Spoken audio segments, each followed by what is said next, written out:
प्रधानमंत्री नरेंद्र मोदी जी 10 साल तक नारा देते रहे, सबका साथ सबका विकास सबका प्रयास। 2019 में फिर उसमें जोड़ दिया, यानी 2014 से लेकर के 2019 और अब 2024 नारा गढ़ा जाता रहा और नारा को बढ़ाया जाता रहा, लेकिन नारे को हकीकत में कितना उतारा गया यह मैं आपको दिखाने जा रहा हूं। उत्तर प्रदेश में लोकसभा चुनाव के लिए अब खबर निकल करके सामने आ रही है, किसी भी मुस्लिम उम्मीदवार को टिकट नहीं दिया जाएगा।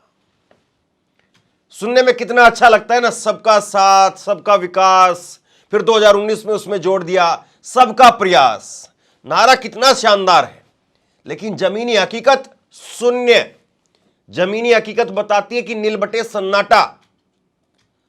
यह जमीनी हकीकत।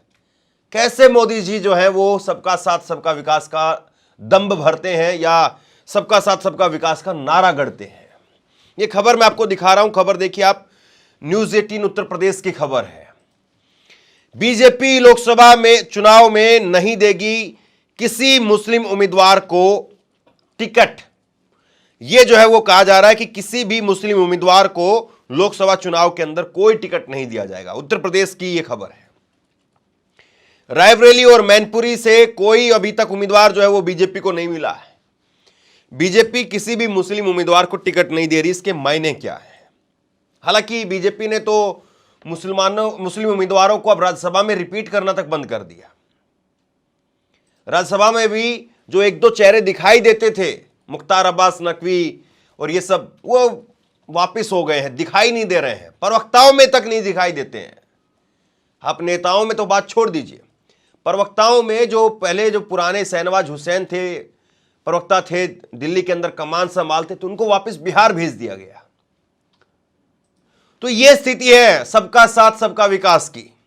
कितना सबका साथ हो रहा है, कितना सबका विकास हो रहा है। दूसरी बड़ी बात यह है कि प्रधानमंत्री जी जो हैं उनको लेकर के परसेप्शन लगातार गढ़ा जा रहा है कि एक ऐसे प्रधानमंत्री है जो जाति धर्म के ऊपर उठ करके काम करते हैं, 18-18 घंटे काम करते हैं।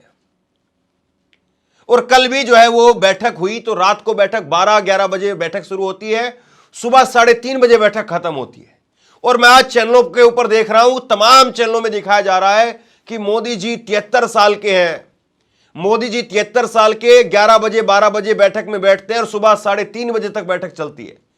रात के यानी सुबह 3:30 बजे तक बैठक चलती है। कल बैठक शुरू हुई थी और आज तड़के सुबह दूसरे दिन बैठक 3:30 बजे रात को खत्म हुई है। भाई ये दिन में बैठ के नहीं होती है क्या? दिन में मोदी जी क्या करते हैं? दिन में कर ले बैठ के। दिन में 11-12 बजे बैठक शुरू होगी और शाम को 3-4 बजे बैठक खत्म हो जाएगी। लेकिन फिर ये परसेप्शन कहां से आएगा कि मोदी जी 18-18 घंटे काम करते हैं? भले ही दिन में सोते रहो, लेकिन रात को जग करके ये बताओ कि नहीं, हमारा बच्चा बहुत पढ़ता है। दिन में बच्चा सोए, लेकिन शाम को जो है पापा जी जब आए छुट्टी से तो बच्चा पढ़ करके दिखाता रहे कि हाँ पढ़ाई हो रही है। तो ये सबका साथ सबका विकास, 18-18 घंटे काम करना, ये लफाजियों में है, केवल जुमलेबाजी में केवल जो है कहने के लिए अच्छा है। तो जमीन पर यह स्थिति क्यों नहीं दिखाई दे रही है? मोदी जी 18 घंटे काम करते हैं, रात को 3-3 बजे तक बैठक करते हैं। कभी किसी किसान से बात की क्या? कभी किसानों को बुला करके बात की क्या? वहां पर शुभकर्ण की लाश एक हफ्ते तक रखी रही। शुभकर्ण नौजवान जिसकी खनौरी बॉर्डर पर जान चली गई, उसकी डेड बॉडी एक हफ्ते तक रखी रही। कभी एक आध मिनट निकाल करके कह देते कि भाई क्या दिक्कत है, वो लड़का नौजवान है, उसकी क्यों डेड बॉडी रखी हुई है? उस मामले को सुनो, कैसे क्या मामला है, उसको मामले को जो है वो रफा दफा करो। ऐसा अच्छा नहीं है। सिर्फ 1 ही मिनट तो लगती है नरेंद्र मोदी जी के। देखिए कैसे पुलिस इधर से उधर हरकत में आकर के आनंद फानन में सब कुछ जो है इधर से उधर हो जाता। यहां पर 750 किसान आकर के दिल्ली के अंदर वो हो गए, लेकिन मोदी जी 18-18 घंटे काम करते हैं। यह परसेप्शन और सबका साथ सबका विकास, किसानों के लिए 4 जातियां हैं नरेंद्र मोदी साहब की: जवान, महिला, किसान और गरीब। इनमें मुसलमान कहीं नहीं आता है। ना मुसलमान जवानों में है, ना मुसलमान जो है महिलाएं हैं, ना मुसलमान किसान है, ना मुसलमान गरीब है। कहीं तो मुसलमान आता होगा। इन 4 जातियों के अंदर वो लेकर के आए, मुसलमान को ला करके टिकट दें। उत्तर प्रदेश में कितनी बड़ी आबादी है, मुस्लिम आबादी, एक मुसलमान नहीं मिला आपको। और दूसरी बड़ी बात कि अभी जब खबर निकल करके सामने आ रही है, अभी मैंने पहले भी आपको खबर बताई कि उत्तर प्रदेश के अंदर और देश भर में बीजेपी अब धड़ल्ले से सांसदों की टिकट काटने जा रही है, धड़ल्ले से। और पहली खबर यह है कि 50 से 60 कैंडिडेटों की टिकट, 150 लिस्ट, सांसदों की जो लिस्ट आएगी उम्मीदवारों की, उसके अंदर जो काट दी जाएगी। और ये आखिरी में 150 तक पहुंच जाएगा आंकड़ा जिनकी टिकट कट चुकी होगी। लेकिन एक खबर आ रही है, कि ओबीसी 85 सांसद जीत करके आए थे पिछली बार, 303 में से पिछली बार 2019 के अंदर 85 सांसद जीत करके आए थे। 85 सांसदों में से ज्यादातर ओबीसी सांसदों के टिकट वो सुरक्षित है। ये खबर आ रही। क्यों सुरक्षित है? क्योंकि राहुल गांधी लगातार जाति जनगणना की बात कर रहे हैं, ओबीसी ओबीसी ओबीसी ओबीसी की बात कर रहे हैं, अखिलेश यादव पीडीए की बात कर रहे हैं।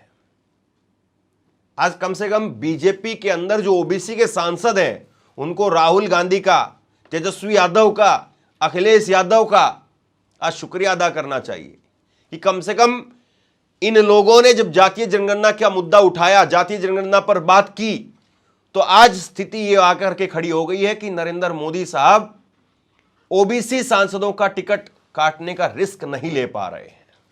दिल्ली के अंदर 7 में से 5 सांसदों के टिकट उड़ चुके हैं। यह स्थिति है दिल्ली के अंदर।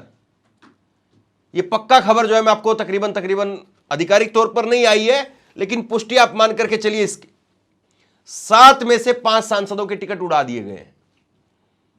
मीनाक्षी लेखी का, गौतम गंभीर का, हर्षवर्धन का, विधुड़ी का, ये जो है वो 5 सांसदों का टिकट उड़ा दिया गया है। और किसको लाया जा रहा है? अक्षय कुमार को लाया जा रहा है। क्यों भाई? दिल्ली के अंदर आपके पास उम्मीदवार नहीं है क्या? और उम्मीदवार ही नहीं बचा कोई दिल्ली के अंदर। कमाल की बात यह है। और दूसरी बड़ी बात, जिसको उम्मीदवार बनाया जा रहा है वो सुन लीजिए आप, कपिल मिश्रा। कपिल मिश्रा को जो है वो बताया जा रहा है कि उनको उम्मीदवार बनाया जाएगा। कपिल मिश्रा साहब, मुझे तो वो याद आ रहा है जब वो डोनाल्ड ट्रंप यहीं पर थे और उन्होंने कहा था डीएसपी की मौजूदगी में कि ट्रंप साहब के जाने तक हम चुप हैं, उसके बाद आपकी भी नहीं सुनेंगे। तो दिल्ली की जनता जो है वो तय करेगी, दिल्ली के लोग तय करेंगे कि कौन किसकी कितनी सुनेगा। क्योंकि अब ये सारे नेता ऐसे ऐसे करके चौखट पर जाएंगे और आधे तो जो है वो केवल मोदी जी का मुखौटा ही पहन करके चले जाएंगे, क्योंकि जनता उनको तो क्या पहचानेगी। एक बड़ी बात यह भी है कि जिस तरह से सांसदों का टिकट काटा गया है, इसके पीछे यह है कि नरेंद्र मोदी भी भांप चुके हैं कि लोगों के अंदर मौजूदा सरकार सिस्टम को लेकर के एक नाराजगी है, विधायकों को लेकर के, सांसदों को लेकर के एक नाराजगी है। और इसीलिए विधानसभा के अंदर विधायकों का टिकट उड़ा दो और संसद के चुनाव में जो है वो सांसदों के टिकट उड़ा दो। ना रहेगा बांस ना बजेगी बांसुरी। जब सांसद ही नहीं रहेगा सामने, सांसद का चेहरा ही बदल दिया जाएगा कि बताया जाएगा कि ठीक है भाई, इस बार जो है वो मीनाक्षी लेखी तो है नहीं, इस बार ये फलाने आदमी आ गए हैं, तो इस बार इनको और देख लो। अब जनता जो है वो देखने पर लगी हुई है, लोग देखने पर लगे हुए हैं कि ठीक है भाई, इस बार जो है वो ये सर्फेक्सल ने काम नहीं किया तो विम बार ले लो, विम बार ने काम नहीं किया तो कुछ और ले लो, उसने काम नहीं किया तो कुछ और ले लो। ये जो है वो लॉटरी सिस्टम लगा हुआ है और इसमें कब किसकी लॉटरी लग जाए और कब किसको जो है झटका लग जाए कोई कुछ नहीं कह सकता है। और तीसरी बड़ी बात जो है वो ये जो निकल करके आ रही है, जो ये मैं आपको दिखा रहा हूं आंकड़ों के हिसाब से, यूपी के चुनाव में, यूपी चुनाव और पसमानदा मुसलमान, यूपी के निकाय चुनाव में 391 मुस्लिम उम्मीदवारों को बीजेपी ने टिकट दिया। मतलब कि छोटे चुनाव में टिकट देंगे ताकि मुसलमानों को लगे कि हाँ, बीजेपी अब बदल गई है, बीजेपी अब सबका साथ सबका विकास की बात करने लगी है। तो निकाय चुनाव जब हुए तो उसमें 391 मुस्लिम उम्मीदवारों को टिकट दिया बीजेपी ने, जिसमें से 60 से ज्यादा जीते। अब कई ये कह देते कि मुसलमान तो बीजेपी को वोट ही नहीं देता, तो बीजेपी मुसलमानों को टिकट क्यों दे। तो यहां पर देखिए 391 को दिया, 60 जीत करके आए। यूपी में पसमंदा समुदाय से आने वाले दानिश अंसारी को मंत्री बनाया गया था। पसमंदा मुसलमानों को लेकर के यूपी निकाय चुनाव में टेस्ट था। बीजेपी ने निकाय चुनाव में अधिक संख्या में पसमंदा मुसलमानों की उतारी थी। 2024 के आम चुनाव में इस स्ट्रेटजी को बीजेपी आगे चुनाव में शामिल करने वाली थी। तो मतलब कि ये कि पसमंदा मुसलमान कह कह करके जो खबरें बनाई गई, जो चलाई गई, अब कहाँ है वो पसमंदा मुसलमान, अब कहाँ है पसमंदा राजनीति, वो ढूंढ रहे हैं अपने आप को। और इसके बाद में आप देखिए 2009 के अंदर, 2009 का जब लोकसभा का चुनाव हुआ तो बीजेपी ने 4 मुस्लिम उम्मीदवारों को उतारा, 1 उम्मीदवार जीता। 2014 में 7 उम्मीदवारों को उतारा, 1 भी नहीं जीता। 2019 में 6 को उतारा, तब भी 1 भी नहीं जीता। अब 1 भी नहीं उतारेंगे, हार जीत का जो है वो टेंशन ही खत्म। अब 1 भी नहीं उतारेंगे तो हार जीत की टेंशन ही नहीं रहेगी कि हारेंगे जीतेंगे, क्या होगा क्या नहीं होगा। और रविशंकर प्रसाद का और वो बयान उठा करके देखिए बीजेपी के नेताओं के, क्या क्या बयान है बीजेपी के नेताओं के मुसलमानों को लेकर के। हेमंता बिस्वा शर्मा का बयान उठा करके देखिए, बीजेपी का एक धड़ा खुल करके बोलता हुआ नजर आता है कि मुसलमानों के वोट नहीं चाहिए, मुसलमान वोट नहीं देता है तो मत दीजिए, हमें मुसलमानों के वोट की जरूरत नहीं है। और फिर नरेंद्र मोदी जी कहते हैं सबका साथ सबका विकास। भाई आप लोगों के बीच में जाकर के, गांव देहात में जाकर के क्या कहेंगे कि मुझे गांव वालों का वोट नहीं चाहिए, और गांव वालों के जो है वो फिर भी जो है वो कुछ ऐसा लगा हुआ है सर में कि वो फिर भी आपको वोट देंगे। आप बोल रहे हैं कि वोट नहीं चाहिए तो गांव वाले क्यों वोट देंगे। आप बोलिए ना कि हम बिल्किस बानो के आरोपियों को नहीं रिहा करवाएंगे, बोलिए तो सही एक बार जाकर के। उनको संस्कारी ब्राह्मण नहीं बताएंगे, बोलिए तो सही पब्लिक में जाकर के एक बार, पता चल जाएगा, लोग बता देंगे, वहां से पता चल जाएगा कि कितने जो है वो मुस्लिम कैंडिडेट आपकी जीत करके आ सकते हैं और कितने मुसलमान आपको वोट देंगे। तो यह स्थिति है ग्राउंड के ऊपर, जमीनी स्तर पर यह स्थिति है। और इस स्थिति को बीजेपी जो है वो लगातार बीजेपी जो है वो नजरअंदाज करती रही है।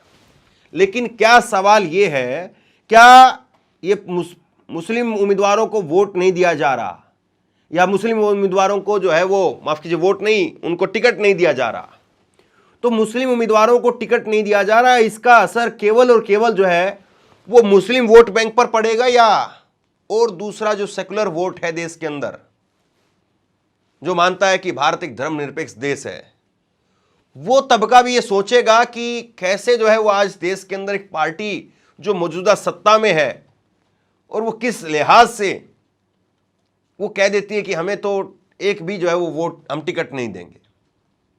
देखिए बीजेपी की आज विचारधारा क्या है। बीजेपी की आज विचारधारा ये लगती है, ऐसा दिखता है कि कोई किसी पार्टी का हो, कोई किसी उम्मीदवार के बारे में, किसी नेता के बारे में, विधायक सांसद के बारे में, चाहे प्रधानमंत्री ने भी उसको जो है वो करप्ट बताया हो, भ्रष्टाचारी बताया हो, लेकिन अगर वो हमारे पास आना चाहे तो कोई विचारधारा की, कोई किसी प्रकार की कोई अड़चन नहीं है, वो आ सकता है। नेचुरली करप्ट पार्टी बताएंगे और उसके बाद में भतीजे को ले आएंगे। ये प्रधानमंत्री तक की जो है वो रणनीति, नीति, विचारधारा, ये अचार वगैरह सब कुछ जो है वो बराबर हो गया है। आज विचारधारा का मतलब जो है वो अचार के बराबर हो गया है। ये राजनीति की आज कड़वी सच्चाई है। हालांकि ये दूसरी पार्टियों के लिए भी कहा जा सकता है, लेकिन कितना बीजेपी के अंदर है ये बड़ा सवाल है।